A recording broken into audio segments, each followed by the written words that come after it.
Hi, everyone. Well, welcome to the 2021 Bleed Shamelessly Zoom Showcase. We are so excited to have you here today.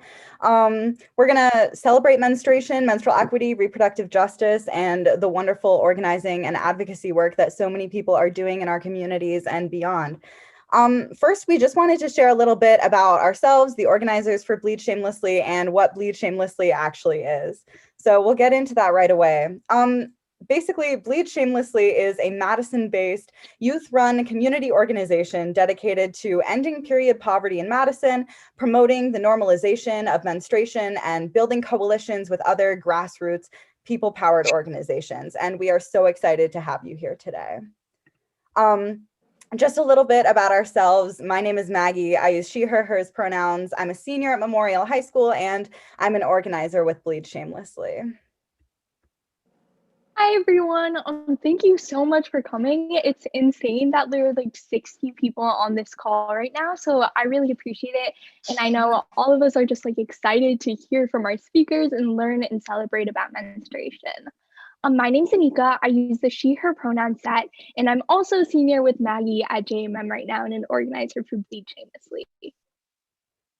Hello, everyone. My name is Amira Parati. My pronouns are they, them, theirs. I'm a junior at Memorial and an organizer with Bleed Shamelessly. And like Anika said, we are so grateful for you taking time out of your day to come and listen to all these amazing community organizers.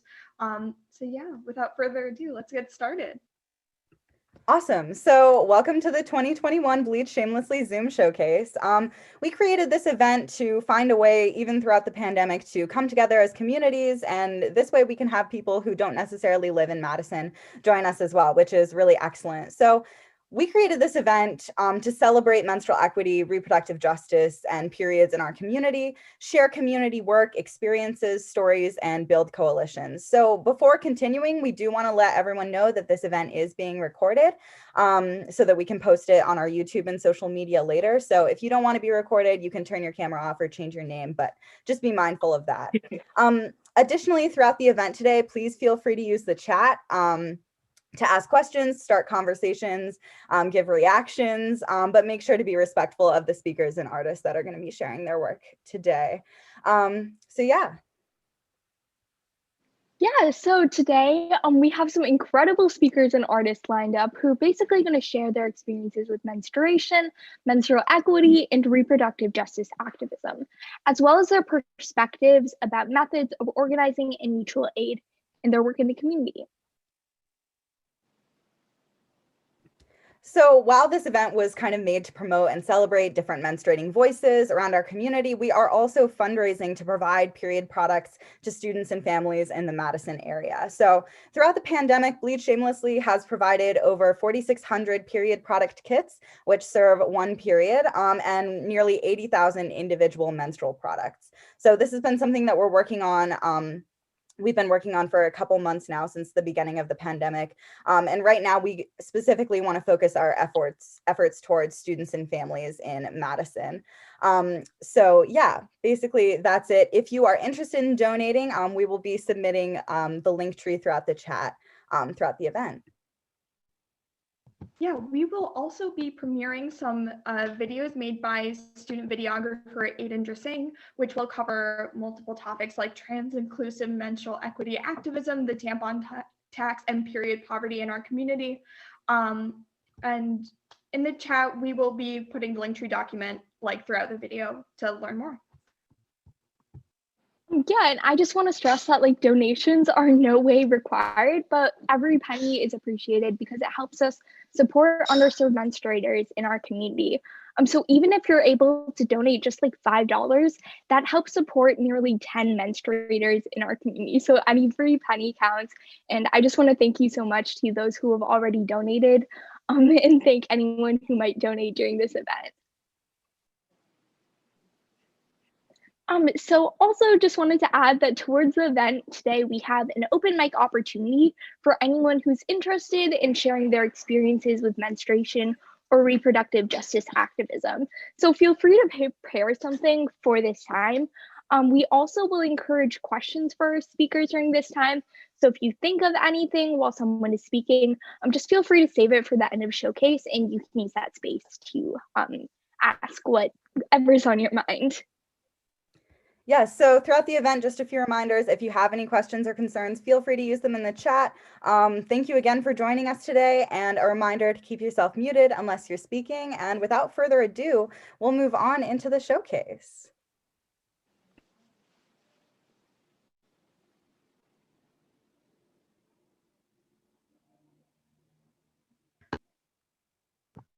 The first of our wonderful speakers is Nayanka Paul. She is one of the organizers behind the organization Bloody Bitches.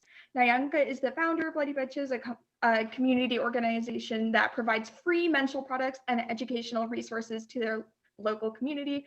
Her mission in life is to always find ways to create safe spaces for Black folks, primarily women, children, and queer folks. Apart from her work in the menstrual space, Nayanka is a recent Temple University graduate holding a BA in advertising and working as a project manager at Fulfill, a 501c3 that empowers high school students to make an impact on their community by teaching social entrepreneurship. She will be discussing mutual aid in the menstrual movement and uplifting Black menstruating people. Welcome, Nayanka. Thank you, Amira. Thank you so much for the introduction. And hi, everyone. It's really great to be here and just be able to talk to you guys and just learn more about your organizations. Thank you guys for just giving me this opportunity. And I really just wanted to come on here and just talk again about the importance of working together as a community to provide our communities with what they need. And there's really so much I can say when it comes to menstruation and obviously like the work that we do, but also the beauty in it and the beauty of community organizing, which I feel like this pandemic really shined the light on. And not for organizations that were already existing, but just like how much, as if we work together as a community, how much work can be done. For those that don't know, Bloody Bitches is primarily located in Philly. And so a lot of great things have happened here in our city, such as yes, the rise of like more menstrual organizations, but also community fridges, organizations handing out free produce, personal hygienes. We just had a huge drive because we partnered up with this organization, Citywide Mutual here, that also came up during the pandemic. And they helped us run a drive where we collected so many products, and just the gratitude and just the significance in that of being able to, work with people that could also help us out. And then also the, let me slow down. Also, the most important thing too was not even just like the fact that we got so many products, but just seeing the interaction. And I think that's what I wanted to focus on more too, like during my time of speaking, just the interaction that I've been able to see amongst us and other organizations, but then also witnessing other organizations how they interact. We've all just been very giving to each other. Like, yes, we're giving to our community, but just exchanging things like, hey, do you guys need this? All right, we can drop this off here. Or you guys need this? Okay, we'll drop it off here. And it's just been beautiful. And for me, like, I've always wanted to live in a world where community was priority and everyone's helping each other. It doesn't matter. You're not even thinking about it. Like, it doesn't come like a second thought. Like, this individualistic mindset doesn't exist. It's all love. Like, we're all moving in love. We're all just giving. We're all taking care of each other. Like, literally makes me like the happiest person in the world. And it's been truly beautiful to experience. And even though I really don't believe that this should be something that that this work shouldn't be, we shouldn't even be in the position to necessarily be doing this work. I hope I'm wording this properly, in the sense that like the reason organizations like us exist is because our leaders aren't doing what they need to do to create equitable and equal situations for those in our undeserved communities. And even the fact that undeserved communities exist. But because our leaders aren't doing what they need to do, here we are as organizations stepping up, as I guess quote unquote people would say, stepping up and helping our community members. And again, while doing this work, something that I always try to focus on, I always say is, I'm not the center of it. I'm not the center of it. We don't want to be the center of it. When you go to our page, it's very rare that you'll see our faces unless it's like something educational or like workshop based or whatever. And again, it's because this work isn't necessarily about us. Like, yes, I'm a menstruator. I identify as a menstruator. But again, we're here for the community. It's very community based. When you come to our space, that's what we want it to be about: community, everyone's faces, because we're in this together, truly, honestly. And just moving forward, I want to continue to push that, to enforce that, and to keep that tone as we continue to push forward in this fight. And, you know, if any organizations in here want to ever collaborate together or do something together, please, please, please, please, please, let's do that. Obviously, like I said, we work better when it's large, like it's all of us together doing it. Like when we worked with Citywide Mutual and they were just able to help us out, the impact was so much larger. And so I just want to continue to do that. And I want to continue to push the message about first of all, creating spaces for menstruators, supporting menstruators, specifically Black menstruators, Black queer menstruators, because that's something that you don't really hear about. And I really wish that when people, yes, now people are becoming more inclusive in the way that they're saying menstruators, but like, let's really like start creating more spaces for queer folks, queer menstruators to really feel safe and comfortable. And so that's a lot of the work that we're doing and focusing on, especially for the 2021 year, and just coming up with workshops that are also geared towards our youth, people that are just starting their menstruation cycle, because that's another thing I feel like that we also kind of forget about, like our youth that are just starting their periods. And it's a scary time, especially when this isn't being talked about or people aren't being educated about it. So also creating a space for that. And yeah, I think I might be going over my time. So please feel free to cut me off. But that's the work that we do. I'll put in the chat our @page, our Instagram as well, and also my personal page if you ever want to ask me questions about anything. But yeah, feel free, especially if your organization is new, we would love to help you out and also donate to some of your organizations as well. So yeah, I'll put everything in the chat. Thank you.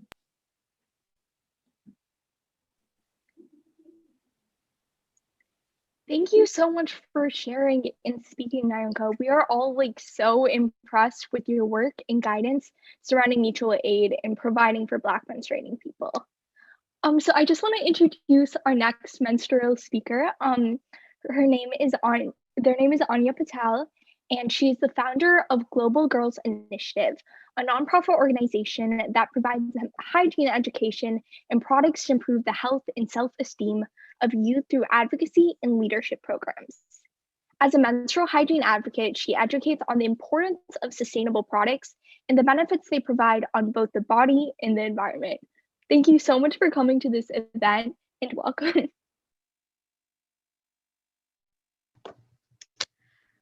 Hi, everyone.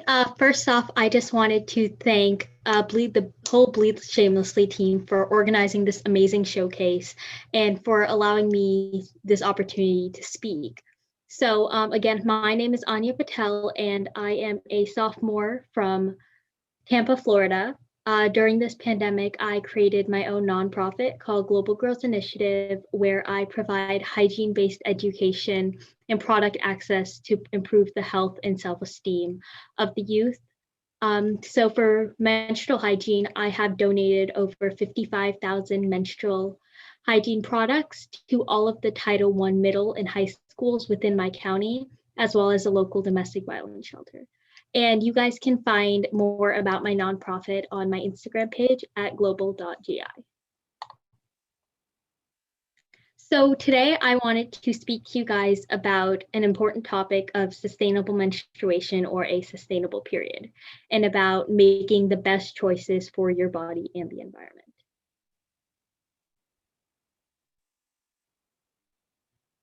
So the simple choices we make when choosing menstrual hygiene products can make a huge impact and provide a solution for our environment. So starting off with some statistics, in the United States, 12 billion pads and 7 billion tampons are discarded each year. And a single pad takes over 500 to 800 years just to decompose. So an average menstruating person uses between 11,000 and 15,000 menstrual hygiene products within their entire life. And over 2.3 million tampons are flushed down the toilet every single day, and 700,000 panty liners end up in the drain. And one of the most surprising things is that the people who actually flush these down the toilet are between the ages of 11 to 24 years old. So it's really important to educate them on the proper disposal of these products. So what can we do about this? What choices can we make to better improve our environment? So the first thing I wanted to talk to you guys about was biodegradable pads and tampons. So as you guys can see here, there are so many different brands, and all of them contain no plastic, no chemicals, and no bleach. Some of them are even hypoallergenic, and they only take 1 year to decompose compared to the average 500 years that a regular tampon or pad uses. And one product I would like to mention is the Dane reusable tampon applicator, which you can see in the center, which you are able to use to insert applicatorless tampons so that you do not have to dispose so many of the plastic applicators. So the next product I wanted to talk to you guys about was salt cups, or which is just one brand of menstrual cups. So they are silicone cups that you insert just like a tampon, and they include no bleach, no chemicals, and they prevent toxic shock syndrome, which is a serious disease that can occur from using regular tampons. And they are reusable and last up to 7 years with proper care. So they are incredibly cost effective. They hold up to 3 times more than the average tampon, so you don't have to change them as often. And before you use it, boil it in some water for 4 to 5 minutes, and then clean it with some soap and water. So the next thing I wanted to talk about was period underwear. So they come in so many different styles: bikini, boy shorts, cheeky, and high rise. And you can just wear these instead of wearing a pad, so they're a lot more comfortable. And their absorbency varies, so it can go from half of the capacity of a tampon to the capacity of 5 tampons. They cost between $25 and $40, so just like a menstrual cup, they're very cost effective. You just rinse them out in cold water and hang them to dry, or put them in you don't put these in the dryer, sorry. And some of the big brands that you may know about are Thinx, Ruby Love, and Luna pads. The final product I want to talk to you guys about are reusable pads. So there are so many brands again, like Real, Luna pads, and Hesta Organic. They cost between $12 and $40, and just like regular pads, they come in all sizes: maxi, overnight, and heavy flow. And to clean them, you just wash them in some cold water and let them dry, or just put them in the washer or the dryer. So all of these products that I have showed you are all environmentally friendly, they're cost effective, they're long lasting, and they're all healthier for your body. So making the switch to sustainable products is our choice. And just by making this incredibly simple choice, we can make a huge difference on our environment and our bodies. So I would just like to again thank the whole Bleed Shamelessly team. And if you guys have any questions, or if you guys would like to participate in my organization, you guys can DM me on Instagram at global.gi. And one last thing is, if you are interested in maybe receiving or trying out a menstrual cup, you can contact me and DM me on Instagram, or you can contact Maggie in the Bleed Shamelessly team, and they will give you a free one. Yes, thank you so much, Anya. Your work is so important, and we're so appreciative of you being here. And you're just so helpful in terms of helping menstruating people make the choices that are right for them and their bodies and the environment too. So thank you again for coming. And yes, definitely follow up with Anya's organization. So the next speaker that we want to announce and introduce is Jace Liu. Jace is a senior at Memorial High School and a student activist. He's worked on the Bleed Shamelessly team before and believes that everyone should have basic human rights and necessities, and he's interested in helping in any ways that he can. So Jace will be talking about his experiences with menstruation as a trans man. So welcome, Jace. Hello. I'm not really good at talking in front of people, so I guess I'll get started. Hi, my name's Jace. I am a menstruator, and I still get my period, but not really. It's been anyway. Sorry. So for me, when I was first taught about period from my the women in my family, it was not something that you talked about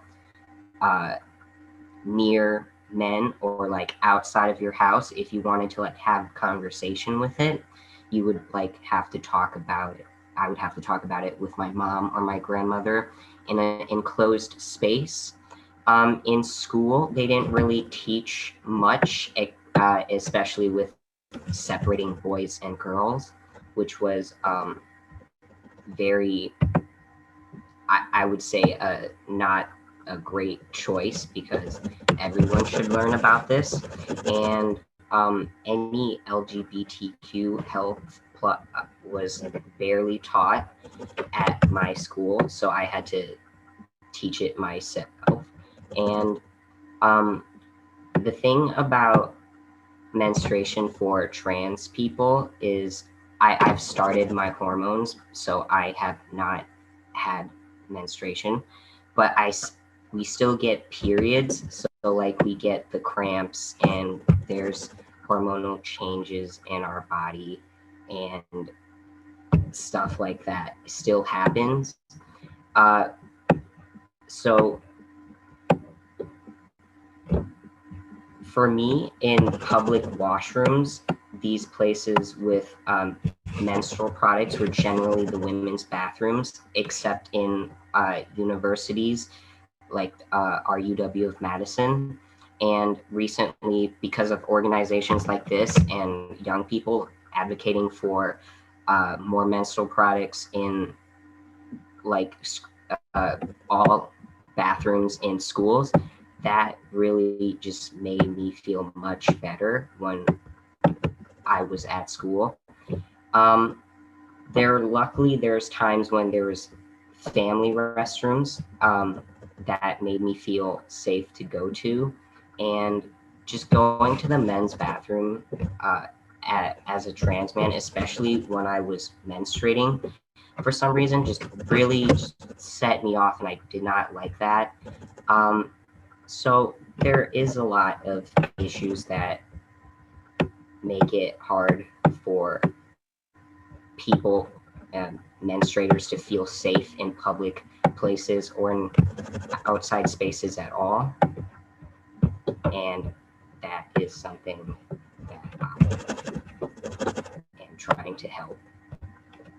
So before testosterone, for me personally, gender dysphoria was not that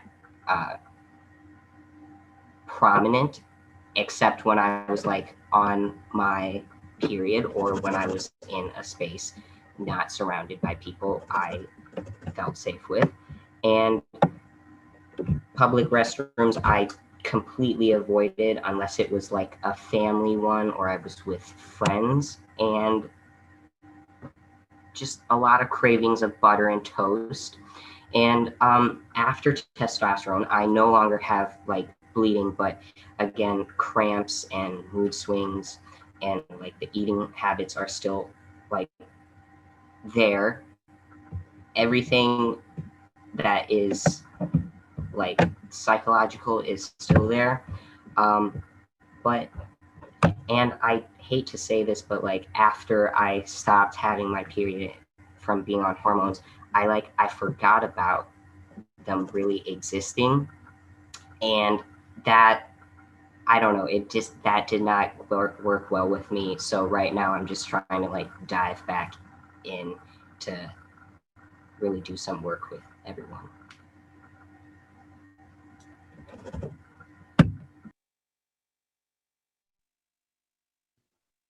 Thank you so much for sharing, Jace. We always value your voice, and such as at the rally a couple years ago.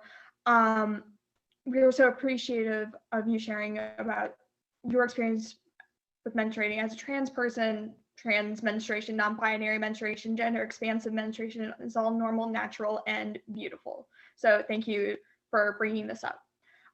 So now we're going to share a video that was created by the wonderful student videographer, Aiden Dressing. And so we're going to be showing the video series that he worked on and helped us create. So in this first video, we're going to be sharing a little bit about what Bleed Shamelessly is and does. Yeah, I hope you enjoy. Hi everyone, my name is Anika. I use the she, her pronoun set. My name is Amira Parati. My pronouns are they, them, theirs. My name is Maggie. I use she, her, hers pronouns. And I'm an organizer for Bleed Shamelessly. And I'm an organizer with Bleed Shamelessly. I am an organizer for Bleed Shamelessly. Bleed Shamelessly is a Madison-based, youth-run organization dedicated to achieving menstrual equity and reproductive justice in Dane County in the greater southern Wisconsin area. Founded in 2018, over the past 2 years, Bleed Shamelessly has completed work to make menstrual products more accessible to community members in need, legislatively advocated for menstruating people, and changed hearts and minds when it comes to destigmatizing menstruation and reproductive justice issues. We have galvanized a team of 10 people and over 30 volunteers from across the Midwest who are committed to making our world more menstrually equitable. We were hosts of the 2019 Rally for Menstrual Equity, where speakers including Representative Melissa Sargent, school board member Ali Muldrow, and various youth organizers attended. Additionally, we have lobbied for an end to the Wisconsin tampon tax and advocated for citywide legislation to make menstrual products equally accessible in public restrooms. Even upon the COVID-19 pandemic, we have provided over 4,000 menstrual product kits to people in the Dane County area. Bleed Shamelessly is currently sponsoring various other youth-led menstrual equity initiatives across the Midwest, working to make their communities more menstrually equitable. If you're interested in getting involved with Bleed Shamelessly through volunteering, donating, or working on our team, please visit bleedshamelessly.com or email bleed.shamelessly@gmail.com. Menstrual equity creates a justice-oriented and positive community. Help Bleed Shamelessly in doing so.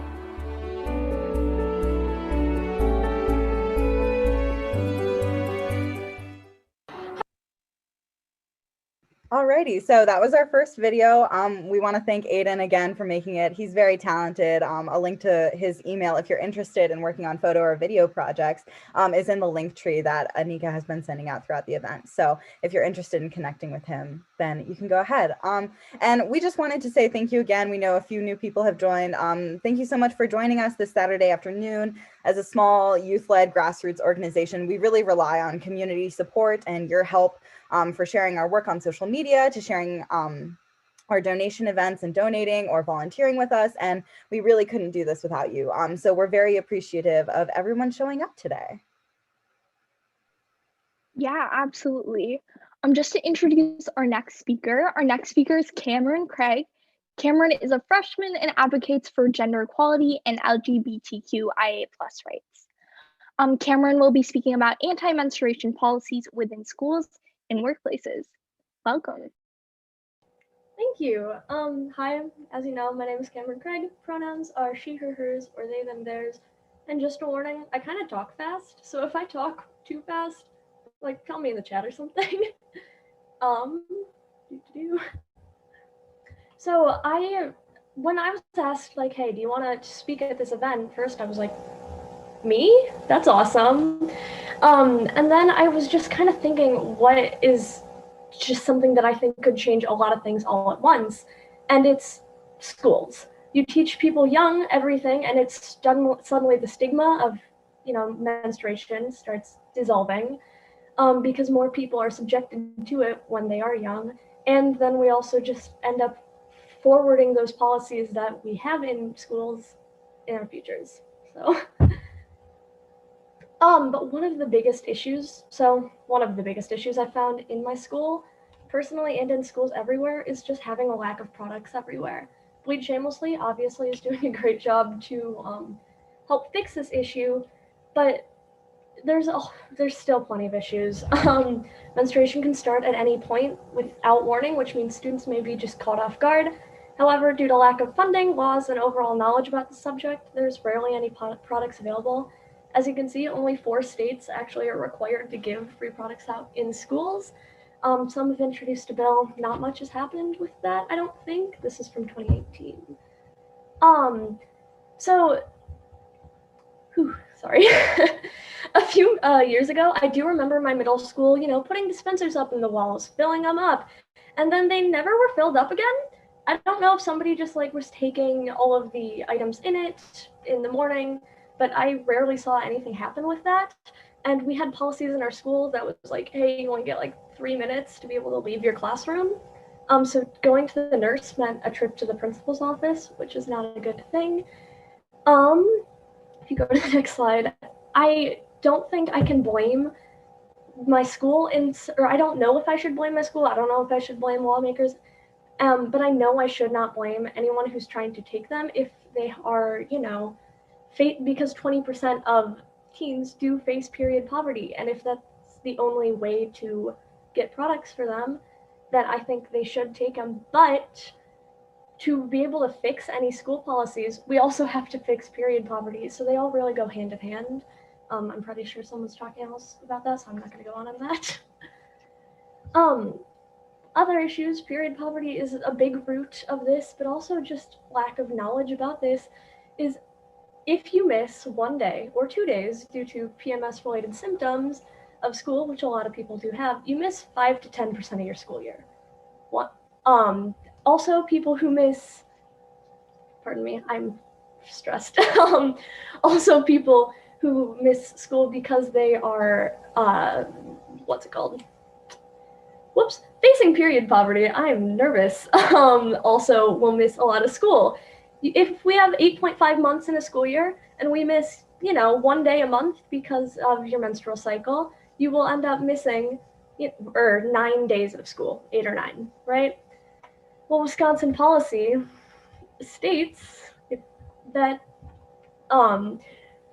parents may excuse an absence in writing before the absence, which doesn't work, but a child may not be excused for more than 10 days of a year. Some places have even prohibited people from graduating. You miss a lot of class, you miss a lot of things. I personally, I think, missed that because of a vacation once, and I had to go talk with my principal for a while, and that was nerve-wracking. But they don't ask why you are missing school, which is an issue because menstruating people miss class more than non-menstruating people. That's a big issue, and it shows that people aren't just missing school because they were at a party last night. It shows they were missing school because they are, not feeling great. They are having sleep issues. They have cramps, etc. That means they'll miss school.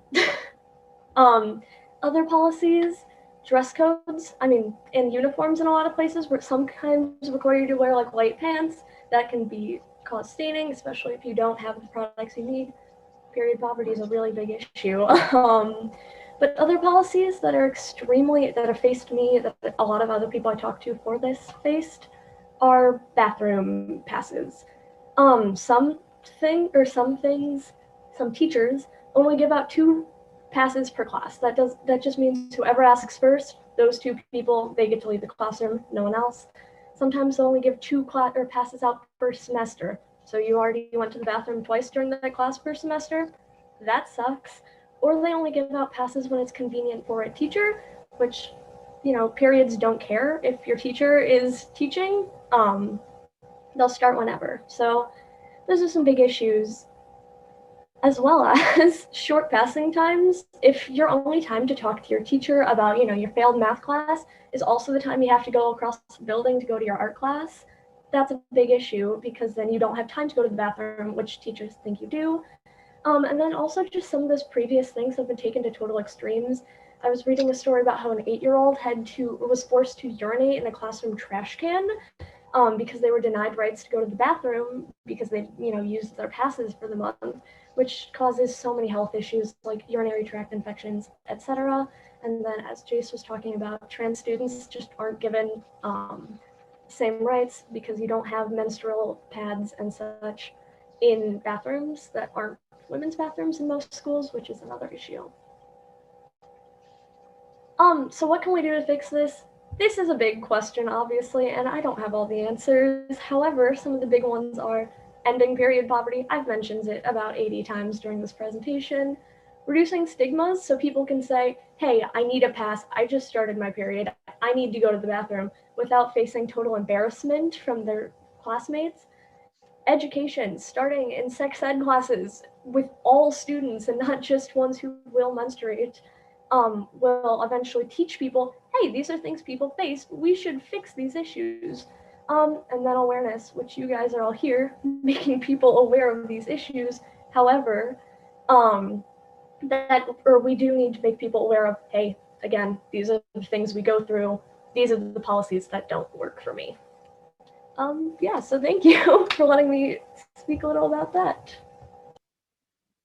Cam, thank you so much for presenting. I've known Cameron for the past year now. They joined the Gender Equity Association, which Amira and I run at Memorial High School. And I'm just so impressed with your ability to kind of put so much information into a single 5-minute presentation. I learned so much, and yeah, it's so exciting. All right, so our next speaker is Rachel Duggan, also known by her moniker Rad Illustrates. She's an illustrator, a workshop instructor, and a butt drawer living in Milwaukee, Wisconsin. You can follow her daily doodles and illustrated series about period nightmare stories on Instagram. So welcome, Rachel. Hi, thanks for having me. So yes, I illustrate period stories submitted by people who menstruate. And the way that this works is people will contact me through my Instagram DMs or email and basically share their story of something that happened to them. And then I take that information and I create, I do this for free. I create a drawing to kind of commemorate what happened. And then I share it on my social media, either anonymously or I'll name the person depending on what they prefer. And the types of stories that come up are, there's very wide ranging. Some are first period stories. Some are, just growing up being in school or really embarrassing, crazy things that happened at home in front of friends or family, all the way to being on a camping trip and this extreme period hit me and I had to figure out what to do in the moment. And I've even had some positive period stories come up as well, where a stranger came and saved the day, they were in a bind, or just kind of having a good period or something good coming out of their period for once, instead of it always being either painful, traumatic, scary, bad experience. And even last year, I got to interview someone who had survived toxic shock syndrome, which was very interesting to me because I think a lot of us who use period products see that label and it's very scary. And we think about, oh my God, this could happen to me. But nobody really talks about TSS. I think TSS, we hear it happens, but not a lot of people are talking about living through that event. And I know you can also die from it. So it's very serious. So yeah, the goal of this series is really to kind of show how a lot people go through a lot with their period. Menstruation is a really intense experience. It's not always positive and it's not always negative. There's a whole spectrum of things that happen. And when I was speaking with some of my friends about experiences I had, I was kind of opening up and talking about it. And I thought, wow, this must just be me. I must just have these crazy instances that I got into. And then it became really obvious that everybody has an experience that they're either traumatized by, or they're like, you will not believe that this happened to me.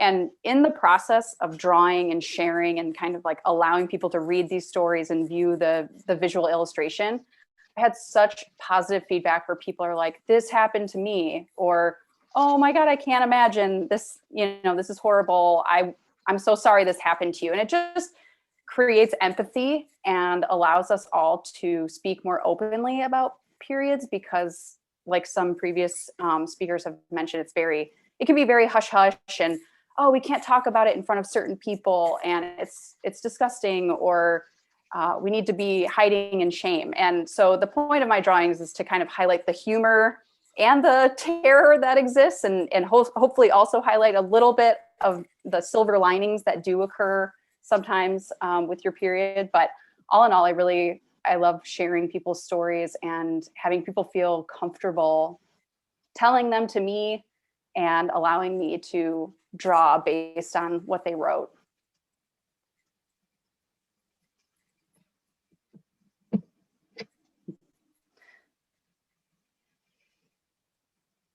Thank you so much, Rachel, for sharing your art and your story. Your note about wanting to both bring out the humor and the sort of terror in period stories, I feel definitely hit the mark for me. I was scrolling through your Instagram last night and I wasn't sure whether to laugh or if I was about to have an anxiety attack, because I was like, oh yes, that almost happened to me too, or I have a very similar experience. So thank you so much. Our next speaker is Azalea Holtwick. She is a 9th grader at West High School and has been invested in community service throughout the pandemic, is passionate about reproductive justice and menstrual equity. I also have the incredible honor to work with Azalea and Maggie at the Game Changers program at the Rape Crisis Center of Dane County, and I am so excited that she is here to talk to us. So thank you so much, Azalea, and welcome. Thank you, Amira. I would just like to say right off the bat, Rachel, those drawings are beautiful. Like, I love them so much. But yeah, hi everyone, my name is Azalea. I got my menarche when I was 11, and I always thought that I was pretty well educated on, menstruation and everything that comes along with it. But that's when I realized that I didn't really know much about the cost of menstruation products or my accessibility to them, and really just how difficult having a period can be. And I definitely agree that the sorry, my Wi-Fi is being weird right now and I'm like reading off of a doc. But the additional cost of period products is seriously a liability to some people, and I didn't realize that for a really long time.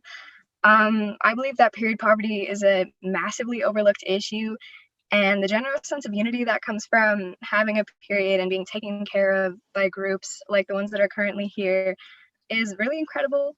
And I agree with Nyanka, I think your name is, I'm so sorry if I mispronounced that, that the struggles that come with receiving essential healthcare items like period products are just, they're a really big issue. And just from what the previous speakers have said so far, it's clear that you're all working really hard to make life easier for people, and you're all, encouraging the destigmatization of menstruating. And I just think that's really beautiful. I'm here to learn, and I just like to say thank you to Anika and Amira and Maggie and all the other speakers for coordinating this event and sharing with everyone here.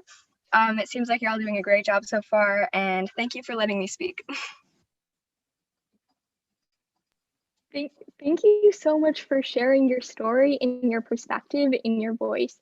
I really appreciate you just coming here and being open to like sharing your thoughts and perspective, because I know everyone here values what you have to say. So the next video we're going to share is about period poverty in Madison and about how we can combat it. Hi everyone, my name is Maggie. I use she, her, hers pronouns, and I am an organizer for Bleed Shamelessly. Amid the COVID-19 pandemic, public facilities and places of work have been closing due to public health concerns. 25% of menstruating people in the United States have asserted that they rely on educational institutions and local businesses to provide period products each month.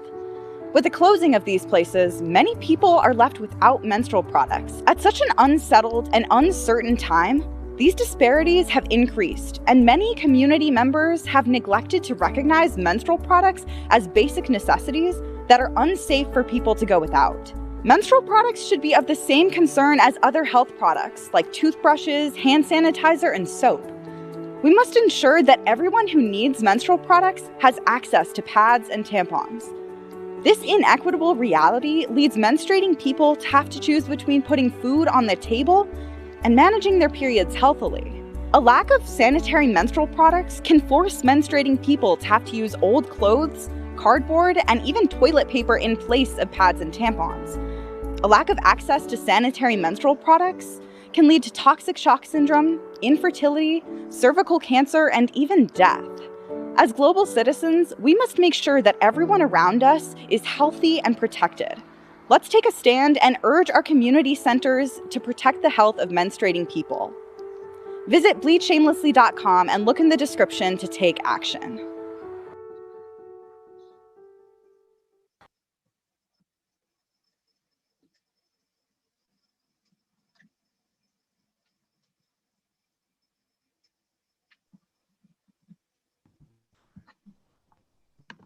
Period poverty is an issue that pervades so many aspects of our communities and is deeply intersectional. In order to combat this multifaceted oppression, the menstrual movement must take an intersectional approach. Yes, so speaking of that intersectional approach, our next speaker, Juliana Baldo, is a senior at Memorial High School. She's an environmental justice advocate with the Youth Climate Action Team. And Juliana will be speaking about her experience with eco-friendly menstruation products, menstrual impact on the environment, and basically how we can together combat both period poverty and menstrual inequities and the climate crisis. So we're so excited to have you here, Juliana. Hi, guys. I just wanted to start by saying thank you so much for this opportunity. The work that everybody who has spoken here, and especially the organizers at Bleed Shamelessly is doing, is just so incredibly important, both for my community and all the other communities that I interact with. So I just wanted to thank you for this opportunity. I'm Juliana. I'm an organizer with the Madison Youth Climate Action Team, which is a climate justice organization. And I'm part of the Madison branch. And I just kind of wanted to talk about the idea of intersectionality today. And intersectionality is basically the concept of how issues of social justice are deeply related and interconnected to each other, and how the sources of social inequity in many different fields often stem from common places. I wanted to start out by saying that I am incredibly lucky to not experience period poverty. I am very privileged to be socioeconomically stable and be able to afford all the menstrual products that I need. However, period poverty is an extremely severe issue, especially for low-income communities. They are disproportionately affected by period poverty as they have far fewer resources to be able to afford menstrual products than people that are more socioeconomically stable. And they often live in situations where they just can't afford to become incapacitated by a period for even a few days. I think Cam made an excellent point that, being incapacitated from a period can lay you to miss like 5 to 10% of your school year. For many people in low-income communities, missing just a day or two of work can prove catastrophic to their source of income. And one of the other issues that I focus a lot of my time on is climate change. And climate change is another issue that disproportionately affects members of low-income communities. Very, very similarly to how people in low-income communities are not able to afford the menstrual products they need and are less able to kind of afford the extra time and wiggle room they need to protect against the effects of periods that can be debilitating. People in these communities are more susceptible to the effects of climate change because they tend to live on lower quality land and in areas that are more affected to conditions like flooding, drought, and the extreme weather events that we are starting to see crop up more and more due to the warming planet. And because of kind of the overlap in these issues, we can kind of begin to realize that the problems that underlie these two seemingly kind of on the surface very different issues of social justice all kind of ties back to an underlying systemic problem of classism and unequal access to resources. And something that has been really powerful to me in my journey into becoming kind of knowledgeable in the activist community is realizing that it's all connected, to say it on a very basic level. I think that the best way to move forward is to simply begin by educating yourself. Educate yourself on kind of the history of classism in the United States. Educate yourself on how different groups are disproportionately affected by issues of social justice. And once you've educated yourself, make your voice known just by starting with the people around you. Just start talking about these issues and kind of putting your voice out in the open, because everybody has a perspective on this. Intersectionality means that every single person who is affected by these inequities will have an individual perspective that is really important to understanding in kind of solving these issues.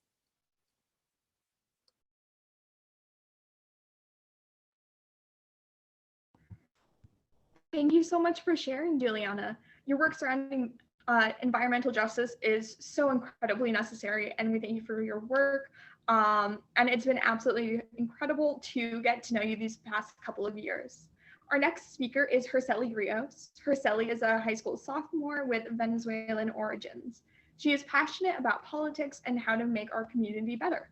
Herceli has participated in the Young Progressives Club, Spartan Youth Service, and community organizations like Milestone Democratic School. Welcome, Herceli. Hi, everyone. My name is Herceli. I am a sophomore, as you guys already told. I just want to say thank you so much for giving this opportunity and just like spreading awareness about such an important topic. I remember Maggie was the one who asked me to talk about this in this event, and I was like, what am I supposed to talk about? Like, what?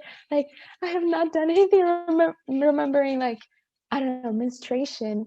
And then I thought more about it, and like menstruating, I've been menstruating for almost 6 years. I got my first period when I was 10, and that was when I was in Venezuela. So the change of seeing period poverty and like period inequalities are really big. And I wanted to talk a little bit more on that. So as I said, I'm from Venezuelan origins. I was born and raised there. I came to the United States when I was 13.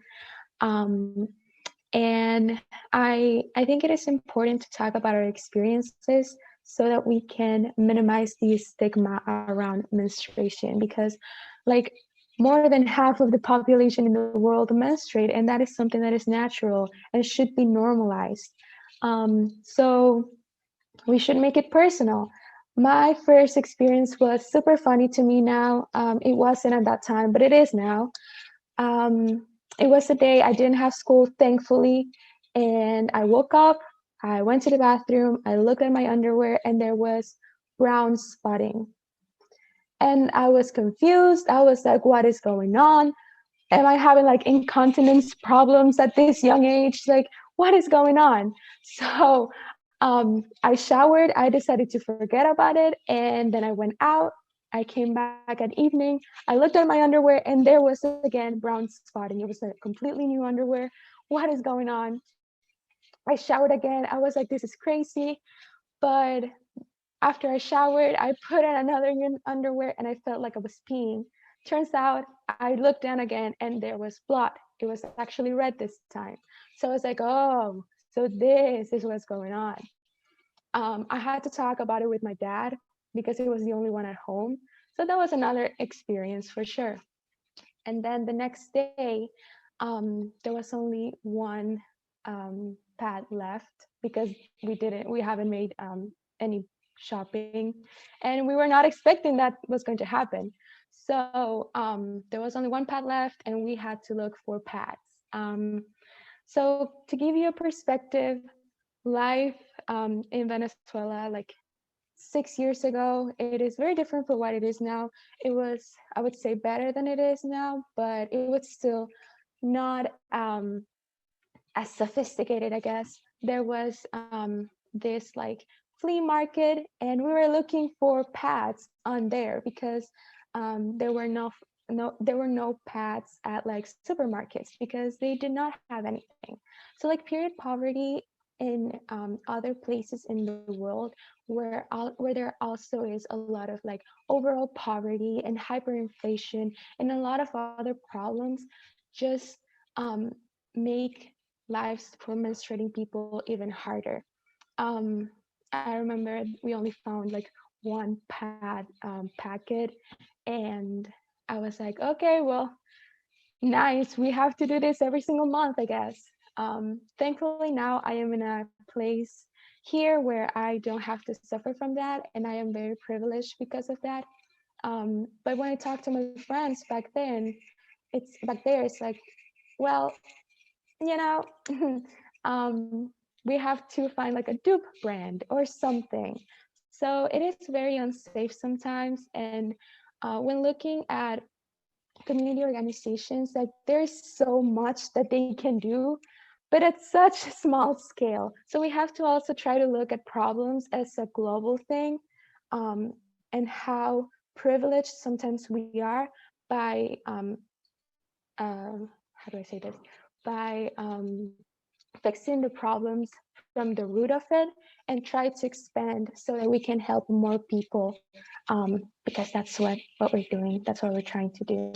So yeah, thank you so much, everyone, again, for sharing your stories. It is very, very interesting and very nice to hear that, you know, we're trying to break this stigma and it's completely normal to talk about periods. So yeah, thank you. Thank you so much for sharing your story and your voice. I especially appreciate your emphasis on making change as a collective movement because I think that's really important. So thank you again, and I really appreciate you coming and speaking. Our next speaker is Copper Daniel. Copper is a senior and avid top scholar and the president of the Black Student Union at JMN. While being a part of BSU, she has learned the importance of community service and hopes to turn her love for community service and helping people into a full-time career. Thank you so much, Copper, for coming, and take it away. Thank you. So today I'm going to be sharing my menstrual story. Looking back, it was at the time, it was really negative. I didn't like talking about my period at all. But now I'm here and I loved, like, I can talk about my period with anyone if anyone asks questions about it. Yeah, I'm definitely okay with that now. So my first period I got in 5th grade while at school. And my whole elementary school, I would have constipation issues. I have to go to the nurse's office to go poop during at school. And the nurse didn't believe that I got my period. She was like, I think that you just pushed too hard and you're bleeding. I was like, what? No, that's never happened to me. I'm not bleeding because I pushed too hard. That's never happened before. I was like, this is my period. I knew it was my period. So I had to steal a pad because she didn't want to give me one. I had to steal a pad from her when she was like turned away and I had to grab one and go.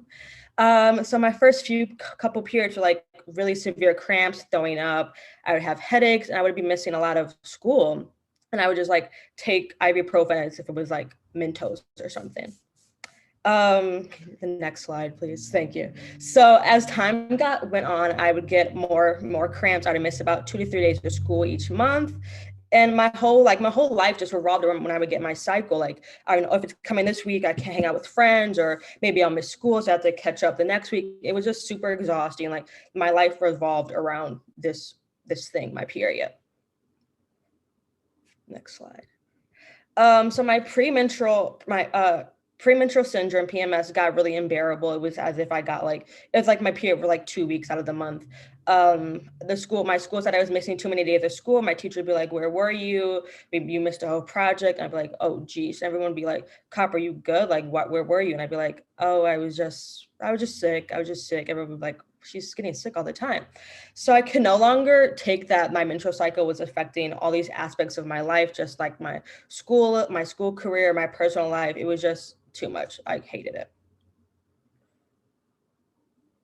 So around 7th grade, my mom and I decided that something needed to change. I could no longer just take ibuprofen every day. It led me to make the decision that I need to take birth control.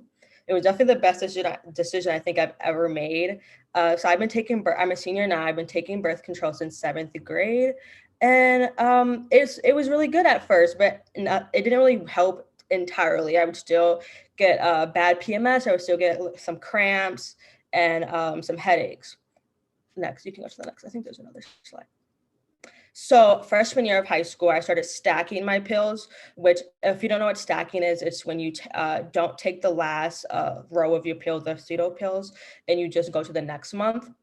So that's what I do. So I no longer menstruate because of that. I only do when I skip like 5 days plus, and that I hate when that happens. That happens when I'm like super busy. And yeah, so I love stacking. I no longer get menstrual periods monthly. Everyone. And yeah, it's definitely something super positive when I hear my friends talk about like their cramps, and I'm like, you should try talking to someone about birth control. Like I know not everyone's parents allow that for their children, but I definitely recommend that shit to my friends when they tell me about like how negative it is for them. And now I'm at the point in my life when I think this is something so positive for me, and it's definitely changed my outlook for menstruation. Thank you. Awesome. Thank you so much, Copper. Your story, I think, is a lot like a lot of people I'm sure in this Zoom have had similar experiences to Copper. And I think I really appreciate that you are being like so fully transparent about the realities and the kind of struggles that you faced, and health professionals and school nurses kind of turning you down and saying that your pain and experiences weren't valid, which is obviously a very significant problem. So thank you so much for being so transparent and sharing your story today, Copper. So the third short video that we're going to share is all about menstrually equitable legislation and the tampon tax. Hi everyone, my name's Anika. I use the she, her pronoun set, and I'm an organizer for Bleed Shamelessly. In the United States, items like chapstick, Viagra, and dandruff shampoo are all exempt from a luxury sales tax, as they are considered necessities. But in 35 states across the country, menstrual products do not share this tax-exempt status. This tampon tax disproportionately affects low-income and BIPOC communities. 2 out of 3 low-income menstruators in the US could not afford to buy tampons at least once a year. And nearly half of menstruators were forced to choose between purchasing food and period products. But by eliminating the tampon tax, the price of menstrual products will decrease, helping to address this issue. Despite calls to eliminate it in Wisconsin over the past few years, our state Congress has repeatedly neglected to take action. Having equitable access to safe menstrual products is a human right, and it is long overdue for our government to recognize this as a fact. Visit bleedshamelessly.com and look in the description to take action.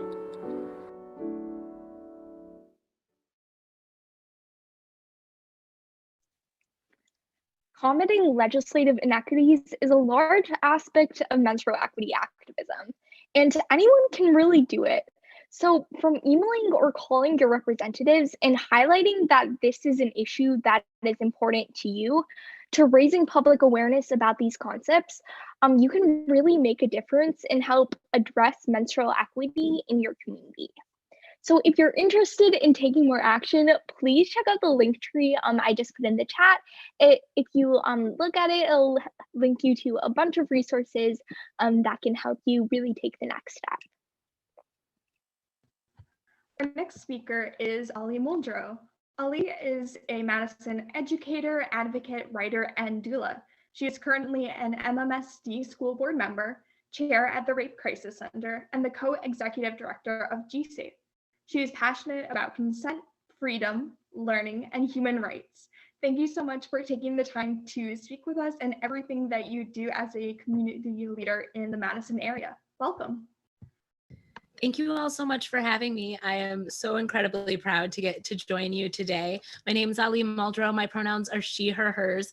And I wrote a poem for today. I'm hoping that we start like a genre of period poetry. So I invite you to also write a poem in response to this poem.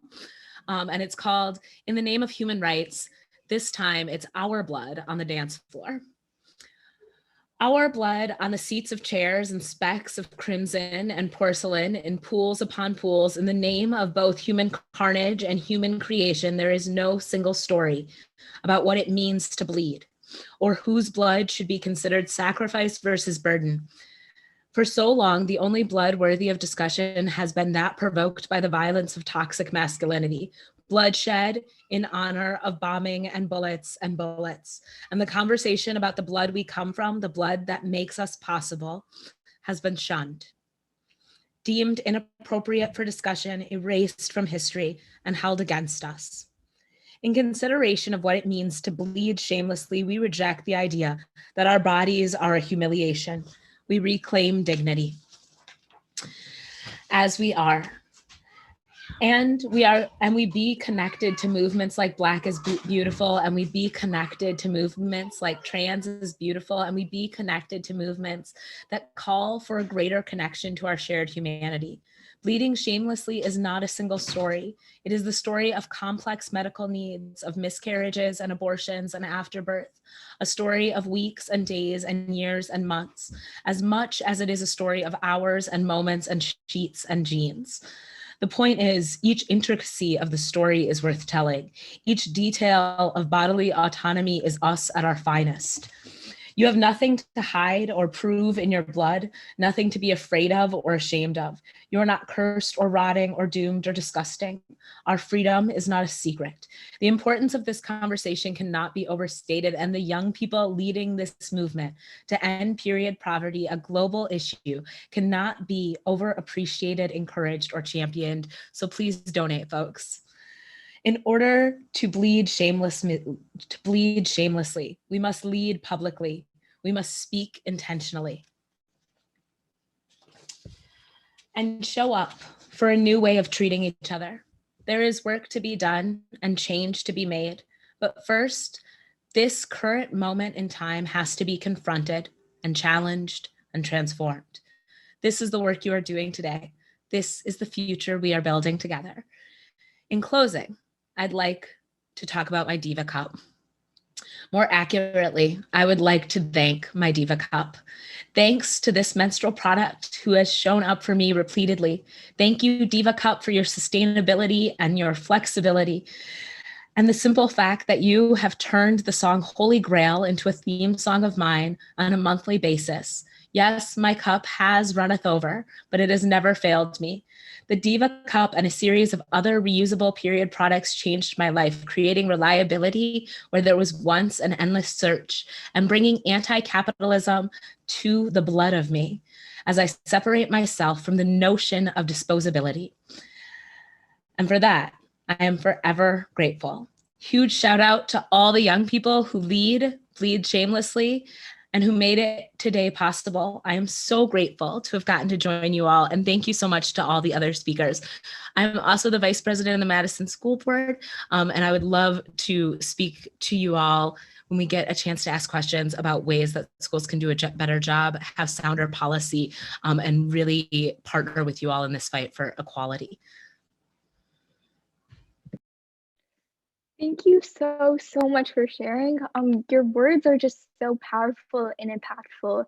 And I'm just so grateful that I had the opportunity to hear that, because that was just incredible. And your words continue to be a really important reminder for us all. I just wanted to thank you also for your work and contributions to the menstrual equity space and to everything else you do outside.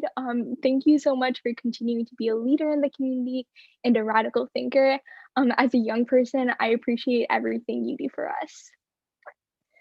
With that being said, are so thankful for everyone who is here. And we would also like to take a moment to highlight someone who did not have the opportunity and unfortunately could not make it to this event, but is an amazing advocate for menstrual justice and freedom. Her name is Rama Mohammed, and she's the current Miss Teen World America Wisconsin.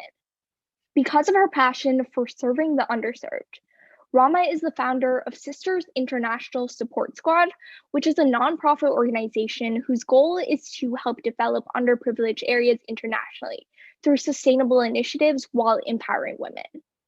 Her current project in Somalia is in Somalia, where she aims to provide the necessary resources for a 21st century education for the only school in the entire port city of Hobyo.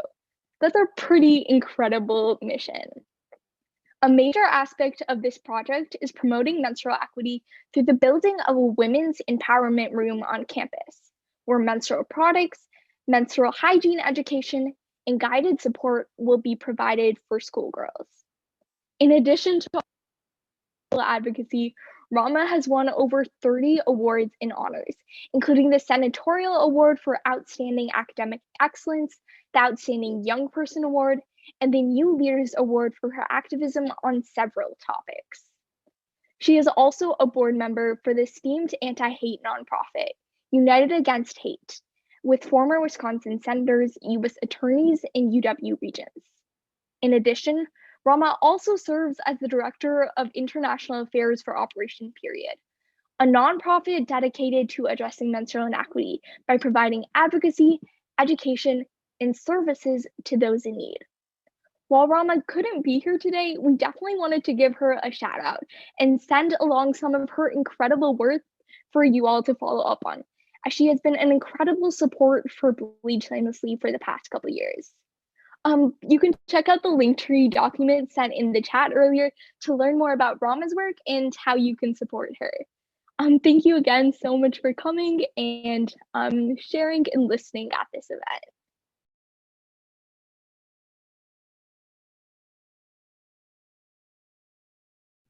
Yeah, so we just wanted to take a moment to introduce our next speaker, who is Senator Melissa Agard.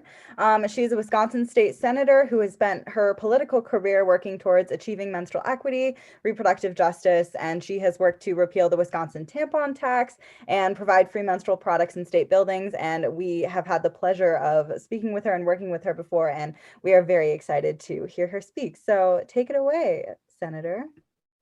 Hello, everyone. It is a pleasure to be with you all today. You know, this COVID pandemic makes it so very difficult for all of us. I wish that I was able to be in a room with you all and feel the amazing energy and you know, work on collaboration and make sure that we are pointing our noses in the right direction for all of our dreams. As an elected official in Wisconsin, this is my first term as a senator, but I have served 4 terms as a state representative. And before that, I served on the County Board of Supervisors and chaired the Health and Human Needs Committee. And I very much believe and live by the mantra that the people are the bosses of the elected officials. And it was really clear to me early on in my career as a legislator that we needed to do more to address menstrual equity in the state of Wisconsin. And I have been working on legislation for many sessions to make a difference in the state of Wisconsin. The very first piece of legislation that I put out was a piece of legislation that would mandate that menstrual products are provided in public bathrooms of buildings that receive state funding.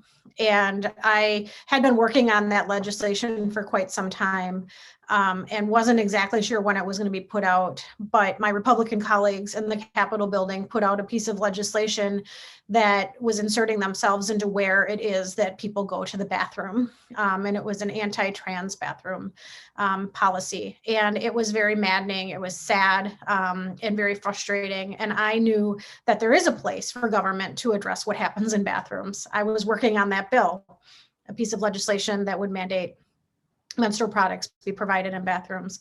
So I put out that piece of legislation in response, even though I had been working on it for quite some time. And as everyone on this call can imagine, my Republican colleagues have not embraced that legislation. However, it has been an amazing journey. I've had the opportunity to work with Governor Evers, and now the Department of Administration does provide menstrual products in buildings that are overseen by the DOA. The first time I walked into a bathroom in the state capitol building and saw menstrual products being provided for no charge out of a dispenser, I got tears in my eyes. I've had the opportunity to work with educational institutions as well as private businesses from across the world as I've been embarked on this conversation. And we've seen certainly a lot of change in the conversation and a lot of movement, oftentimes in the private sector. And we know that there is a lot of work that we need to do, but momentum is on our side. And it's only a matter of time before having menstrual products in bathrooms is as common as having toilet paper. And when toilet paper runs out, people get very upset. People are going to, again, get very upset when menstrual products aren't there. Even in very well-meaning schools and businesses, oftentimes there are dispensers, but folks forget to fill them. It is seen as, if I'm busy, I can put this aside. I don't have to do this. But no one ever would put aside filling the toilet paper dispenser. We need to get it elevated to that level. Additionally, I have had the opportunity to be working on legislation for many sessions as well that would remove the tax of menstrual products. And it is a piece of legislation that would remove the tax not only on menstrual products, but on diapers and adult incontinency absorbency products. And this is a bipartisan piece of legislation. There are a number of Republicans that I am working on with this, and we have had great momentum. I have to remind myself that oftentimes governing is slow, it's frustrating, but every session that we've talked about this, it has moved farther and farther forward, and there are more and more people that are in support of that legislation. And it's been amazing to lead on these conversations. Certainly, there are people out there that will chastise me as a legislator and say, you should be working on real things like creating jobs and funding our schools and, taking care of our infrastructure. And I kindly remind them that I can chew gum and walk at the same time. As a legislator, I don't need to choose either or. And many of these policies, as well as other policies that I am proud to lead on, such as legalizing cannabis for adult recreational purposes, such as increasing the minimum wage, such as addressing college affordability. These are policies that have been brought to me by interns and conversations that I've had with people in my office and in my listening sessions. And as a new state senator, I look very much forward to being able to continue this march forward. Ali, your daughter is beautiful and she's distracting me right now. I love seeing her face there. How are you? It's been a while since I've seen you. And events like this, where we can come together and share our stories and remind people of the amount of collaboration and support that there is out there in all corners of Wisconsin, in all corners of the United States, and in all corners of the world, only make us stronger. I have been so honored as I have worked hard to address menstrual equality, to be able to forge friendships with people in foreign countries, in states from across our nation. And, really that connectivity and that oftentimes sisterhood. Most of the people in this conversation are women, though there are amazing male allies in the conversation. They are there for the rest of your life. And you never know how it is that you're going to be leaning on each other and how it is that you're going to be making a difference. So I applaud every single one of you for spending part of your day to engage in this conversation. And I look forward to being able to continue to work with you and to lift your voices up in the work that I'm doing in the Capitol building. Thank you very much. Thank you so much, Senator, for all of your work. I know whenever you introduce a bill around menstrual equity, Anika, Maggie, and I are get on a call and we're just like, oh my goodness, this is so amazing. Every time you are making sure that menstruators of all genders are being heard and that the government really is responding to the needs of all people. So thank you so much. Yeah, so I do believe that we are going to be showing another video by the incredible Aiden Dressing. So this is going to be about trans-inclusive menstrual equity and how we can uplift menstruating voices of all genders. Hello everyone, my name is Amira Parati. My pronouns are they, them, theirs, and I'm an organizer with Bleed Shamelessly.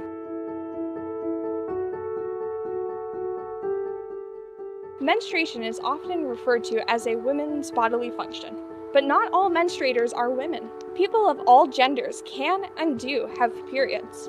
Let's take a look at why. Gender is a sense of self, a connection to being a woman, man, non-binary, or gender expansive. Some people see their gender as a representation of themselves. Others simply feel connected to their gender. Also, not all people feel connected to gender at all.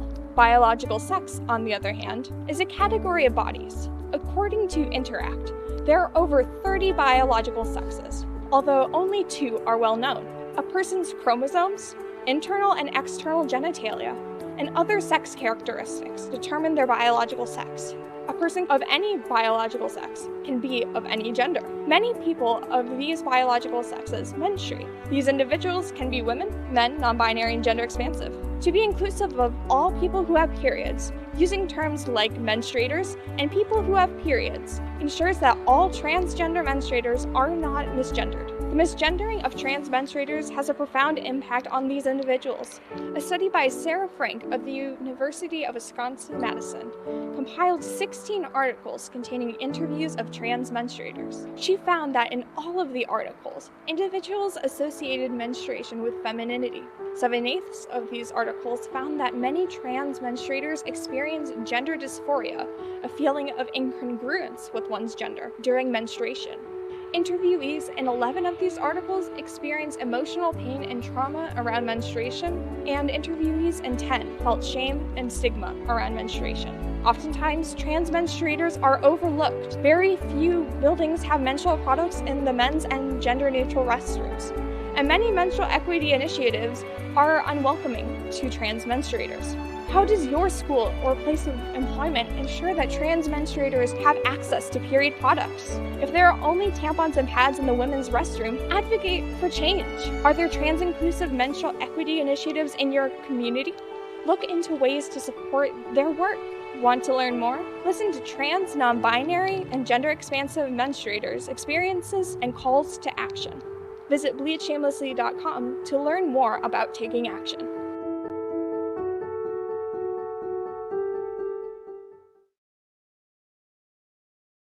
Yes, so that is such an important video, and I think that it is definitely something that is not highlighted nearly enough in the menstrual movement. And a key facet to everyone's menstrual equity and reproductive justice activism has to not only highlight the importance of trans inclusion, but center trans and gender expansive voices in the movement. So without which we can't collectively succeed. So that is just such an important video for us to kind of showcase. Yeah, absolutely. To introduce our next speaker, our next speaker is Ashley Hartman Annis. Ashley is a fertility awareness educator, a full spectrum birth worker, working on birth issues, abortion and miscarriage, and a zine maker. She also teaches classes on cycle charting and is one of the co-founders of POWERS, which stands for Pregnancy Options of Wisconsin, Education, Resources, and Support. Take it away, Ashley. Hi, everyone.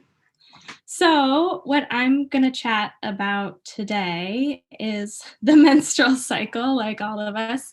And this graphic here is something that I use a lot in the classes and workshops that I teach. So I just want to give you a quick overview. We could spend a ton of time looking at what's happening here, but the outer image, the outer lines on this image are what's happening hormonally during the menstrual cycle. So you can see that there's 4 main hormones: follicle stimulating hormone, estrogen, luteinizing hormone, and progesterone. The inner ring of this image is what's coming out of the vaginal canal during different parts of the cycle. So most of us are familiar with menstruation, But not a lot of people realize that there's other secretions that are totally normal and healthy and good that happen during the menstrual cycle. The main one being cervical fluid, or cervical mucus, which it's sometimes called. And then the inner part of this circle is how we talk about or conceptualize these different parts of the cycle. So like I said, there's a million different things we could talk about, but today I kind of just want to bust 3 myths about the menstrual cycle. The first being what I already mentioned, that blood isn't the only secretion that we see during the cycle that's normal and healthy.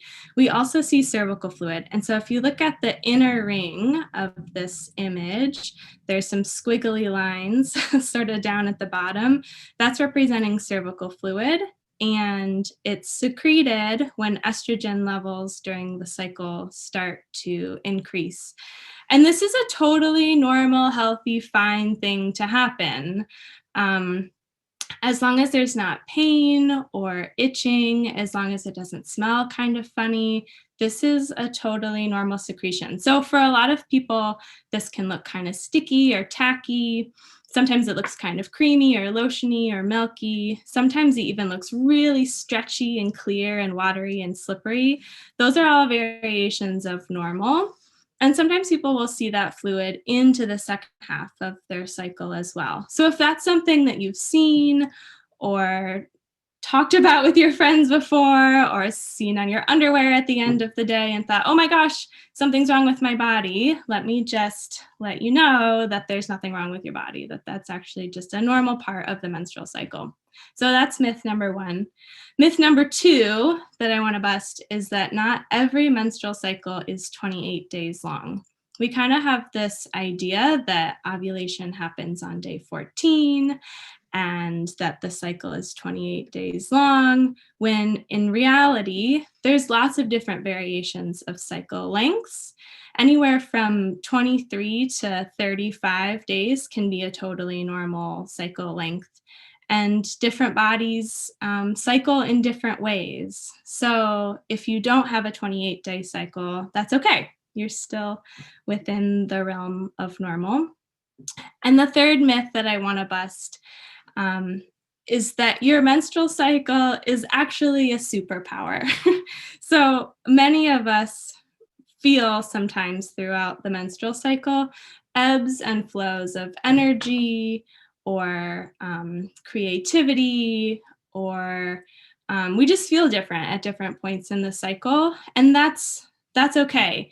Sometimes these ups and downs can feel like a problem. Sometimes these ups and downs can make it hard to function, but that's not a problem with your body. That's really just a problem with the way that our culture and our world is set up, which is patriarchal, capitalistic, linear, progress-oriented. The menstrual cycle ebbs and flows, and that's okay. It's totally normal to have parts of your cycle where you draw inward and need alone time or space. And then there's parts of your cycle where maybe you feel more extroverted or have more energy.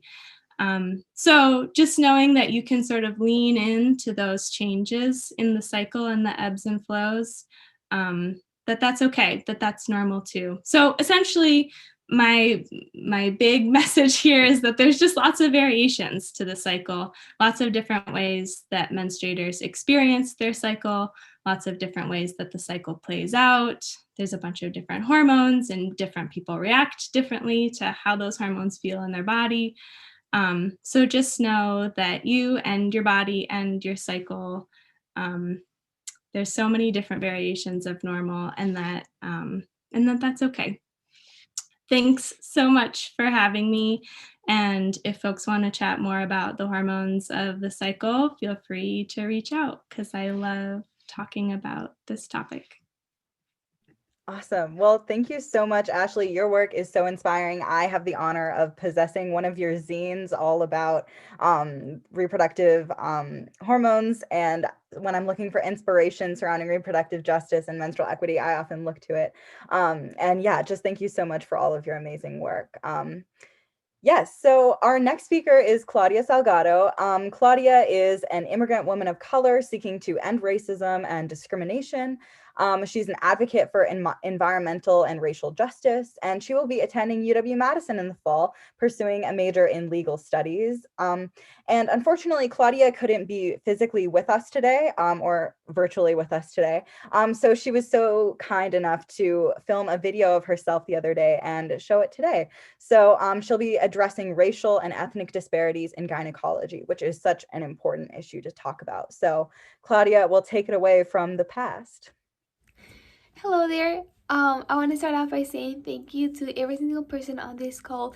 Due by unfortunate conditions, I'm not able to join today with you guys, but I'm happy to see people like you guys discussing and even hearing topics that are not as aware as we should. So thank you so much for just being here and hearing us. Today I want to be talking about racial/ethnic disparities in obstetrics and gynecology. So I want to start off a little bit about myself. My name is Claudia Salgado. Some of you guys might know me, some of you guys might not. I'm a current senior at James Madison Memorial High School. I am an immigrant actually from Honduras. I have done a few activities in my life, especially here in the United States, that have greatly impacted of the person that I am today, such as like gymnastics and cross country. So for a great part of my life, I've lived in Honduras. 14 years of my life, I grew up, or I spent most of my childhood in there, and it greatly impacted on who I am today. I would say that until 2015 of taking the hard decision of moving here due by the hard conditions that my country was facing during that moment. So some of you guys might know Honduras, some of you guys might not, but it is a third world country, and unfortunately due by countries like mine, where I come from, there tends to be a pattern of misogynism and sexism towards people, and that's why I would like to discuss this topic with you guys about it. While living back in Honduras, I was normalized to the idea that I should be silenced of my own worth as a woman in society. And you can argue that some of its aspects has been through religious factors, demographic, locations, and even economic standards. But that's why I would like to discuss this issue, how race can heavily impact the overall health on a person's life. Some of its people that have been affected through it we tend to be silenced and causing this issue not to be discussed about it. So that's why I would like to encourage you guys to start promoting and even encourage others to speak with us as well. So one of the people that have been greatly impacted by this specific issue within race and the healthcare system was my grandma. So my grandma also is part of Honduras. She still lives up to date there, and she has been a woman that has greatly made me look up to her and even aspire to be like her one day. So my grandma lived in conditions that led her to gain any barely knowledge of her overall health, and along with it the responsibilities of having the menstrual cycle as well. And due by the lack of awareness or even discussion that she had among her childhood, she had barely enough resources on how to take care of herself and others like her as well. For example, she was not given enough information on how, what we call today the term periods, because it was a taboo thing seen back then, which led her to, obviously as expected, not be ready once she got it. So gradually, as I started to gain more knowledge on these specific social issues, I started to realize that race and gender can heavily influence the overall lifestyle of a person, especially being a minority in this country. And it is proven that race and even ethnicity along it can provide a lot of social rather than biological information about a person's overall health. Through stereotyping and implicit bias on the healthcare care system among its providers have led and even caused a lot of racial and ethnic disparities among the health of the people, especially not only in our country but among third world countries such as like mine. For example, social and demographic biases have affected practitioners' recommendations on long-acting reversible contraceptive methods to women for unintended pregnancies. And just to give you guys a better perspective how if we continue to ignore and disregard this issue, will eventually pay off in a greater cost along our future. In 2013, nearly half of the USA births were women of color, and even projections suggest in 2050, it will be mostly populated within the United States by non-white individuals. Just to give you guys a better, I guess, perspective on how it's gonna affect us along the road. And in this table that I'm showing you guys can see how obviously the minorities are constantly the ones that are being affected among the disparities in the health outcomes by racial healthcare system, such as unintended pregnancies, fatal death, maternal death, gonorrhea, and so on. And then, as you guys see on the bottom part of the data, the disparities in the healthcare access and services are not as affected among the majority, which is like in the white group community. So even though the conditions that we live in right now are hard to make change about it, I would like to just encourage you guys to start addressing this specific issue and encourage others to discuss about it. And I would like to just present 3 main solutions that we can start off by making change, which is one of them. First, is through addressing social determinants of health, which are critical, by reducing inequities in the health status overall. Also, improve communication, especially among race and language, to come up with more effective solutions.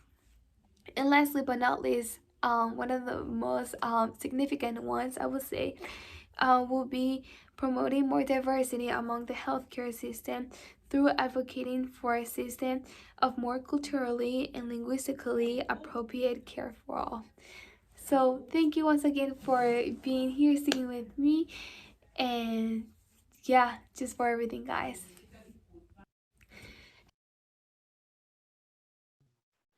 Thank you so much, Claudia, for sharing your story and this incredibly important health inequity that everyone needs to pay attention to.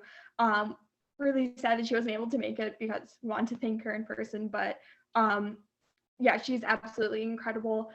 And for all the white folks like me here today, please do some research into BIPOC, Black, Indigenous, and people of color led health rights organizations in your community. Donate, share, pay attention to when they have events to support, because it's absolutely incredible and vital work that they are doing. We're now going to show our final video surrounding menstrually equitable education and how we can alter our health curricula to be more inclusive, and which will normalize menstruation.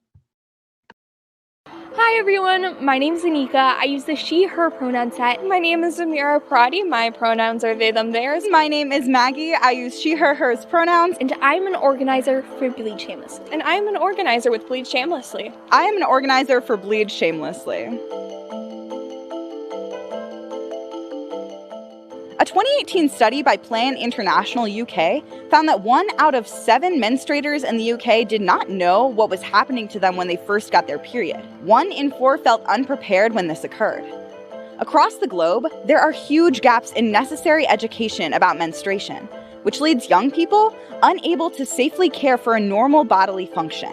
Knowing how to use a pad, tampon, or menstrual cup, or when pain during menstruation necessitates a visit to a doctor, are all vital to taking care of one's health and well-being.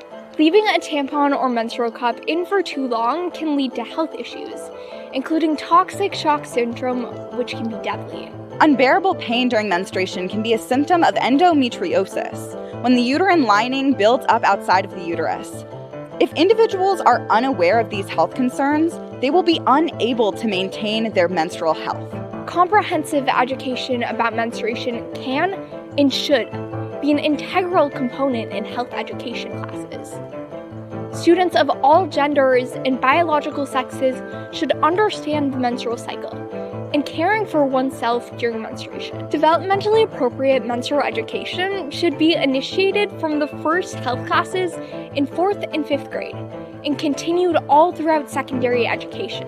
Not only will such education about periods help prepare youth for menstruation, but will help undo the stigma, which will uplift menstruators of all ages.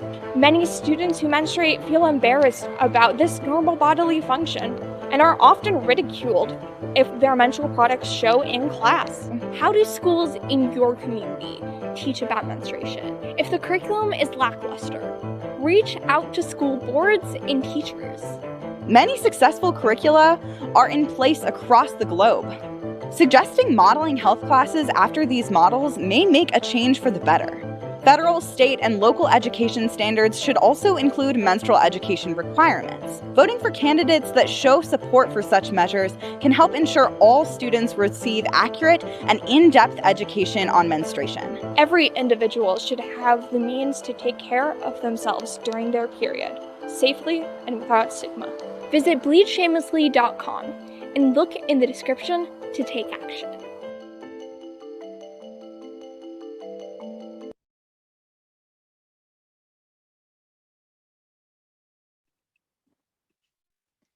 Thank you all so much for attending this event. We have heard some amazing speakers and watched some informative videos, and all have a lot to think about when it comes to menstrual equity, reproductive justice, and uplifting and centering the voices of historically marginalized persons and communities.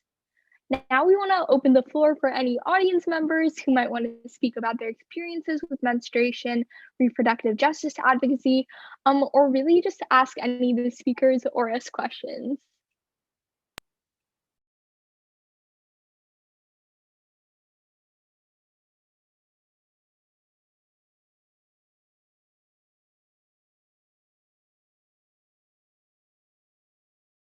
Just to be clear, if you want to, you can unmute and go ahead and say anything right now. Or type it in the chat if you'd like.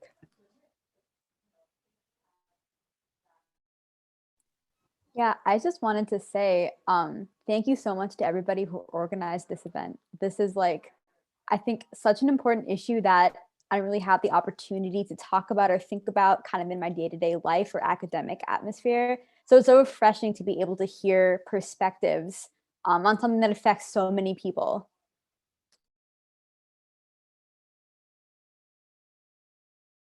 Well, thank you for speaking, Juliana. I have been so inspired by everyone's stories and what everyone had to say. So yeah, thank you all for coming out.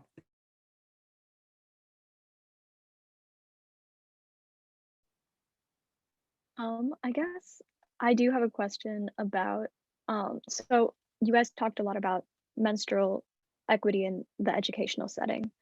And I was just kind of wondering people's thoughts about how that connects to the menstrual leave movement and how we connect workplace menstrual equity with educational menstrual equity, and kind of the differences between, obviously, if you're missing class due to your period, you're missing educational content, and how do we account for that? And how do we create a culture in which the productivity focused environment of the workplace for a lot of folks doesn't interfere with like menstrual equity? So if anyone had thoughts about that, that would be my question.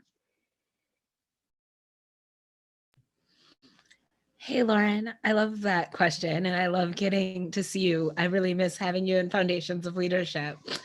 I think, you know, we're having this kind of conversation right now, I think in part because of the pandemic, about what sick time looks like and what our right to health is and what is, you know, what is productivity, what is like the means of production. And we don't talk about like menstrual equality or reproduction as contributing to our overall society, right? We think of things like maternity leave or parental leave as a burden to employer versus necessities for society. In order for us to have people, we have to have folks who give birth to those people, and a lot of those folks you know, experience menstruation, right? So what is productive in terms of self-care and having real relationships to capacity? What can be done remotely?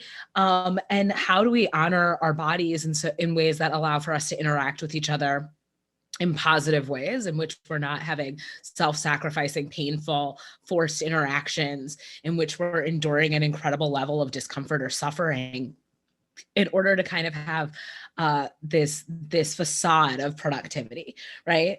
I think we often, it's an interesting thing around like consent culture in the classroom, because when I talk about like, hey, students have the option of not doing work in this class or changing their work, folks are like, well, what if they do nothing? And I'm like, well, one, young people can do nothing in a class, whether I give them permission to or not. But two, folks work harder and do a better job when they're treated well and when they have options. And so if we want people to be productive, if we want people to put their best foot forward and work from a space of integrity, we have to honor people's humanity. And it means moving away from concepts of exploitation. And these are concepts that are really deeply entrenched in ideas of sexism and racism. You know, the idea of unskilled labor, or the idea of even the idea of women integrating the workforce is a sexist idea, right? The work of women has always just been unpaid work. It's not that it isn't work. It's not that it's not work to parent or to educate or to contribute or to breastfeed or to, you know, all the other things that we assign to specific people with specific kinds of bodies. It's that we don't value that contribution. And that's the real shift, is how do we start to value a different kind of contribution, a different kind of productivity, at least in my opinion. Ali, that was so beautifully put. I want to like frame that in an essay. That I was just like snapping throughout that entire thing. And that's such a great question, Lauren, too.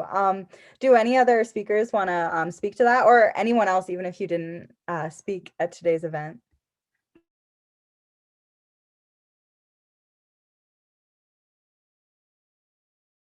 Great. Does anyone else have any other questions or stories or anything that they'd like to share before we kind of sign off?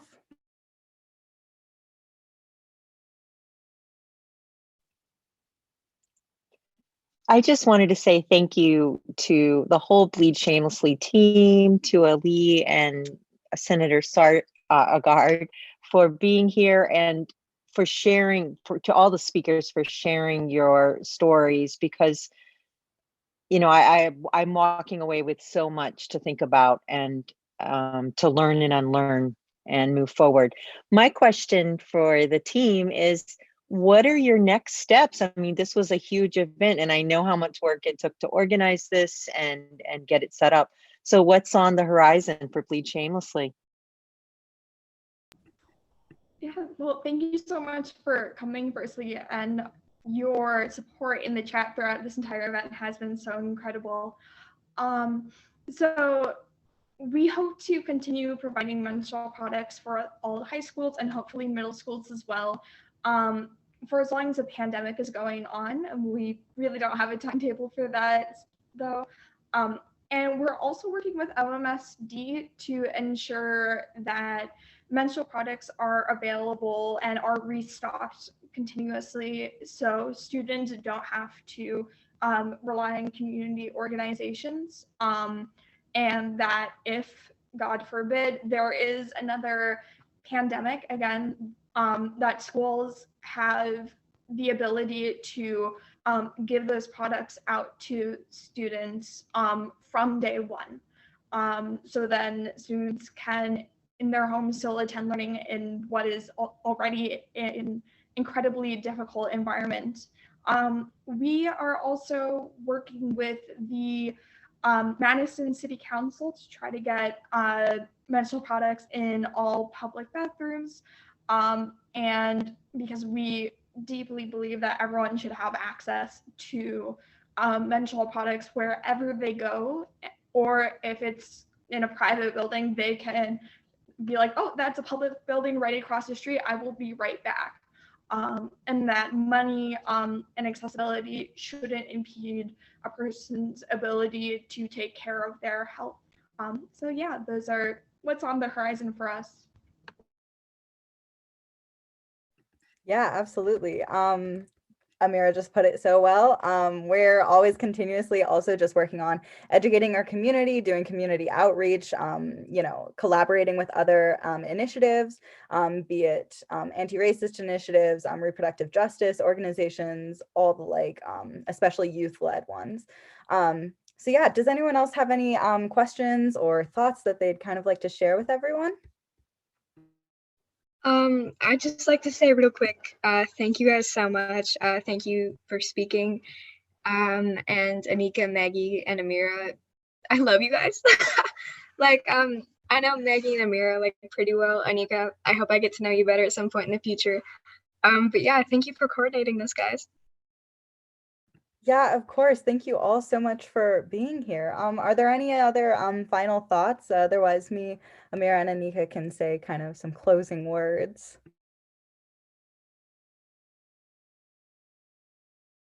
Great. Honestly, Yes. so sorry, You go, Matt. I Copper. just want to say thank you so much for inviting me to this this event, Maggie and Bleed Shamelessly.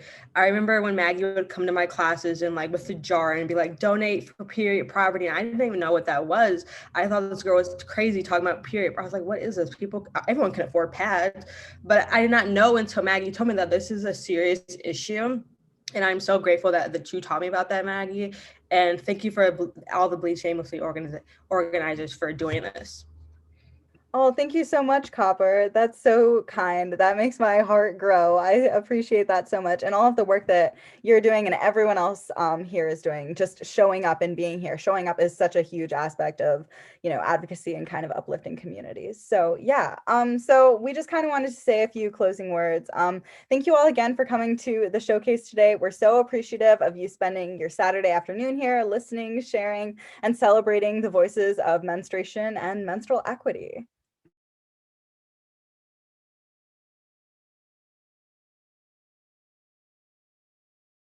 We will resend the link tree in the chat if anyone has any questions for Bleed Shamelessly, wants to donate to our cause, or follow up with any of these absolutely amazing speakers, our videographer, Aiden Dressing, or share your efforts. Please do so. We especially reach out to the speakers, thank them. They are doing this for free and are absolutely incredible. So please uplift them. Thank you.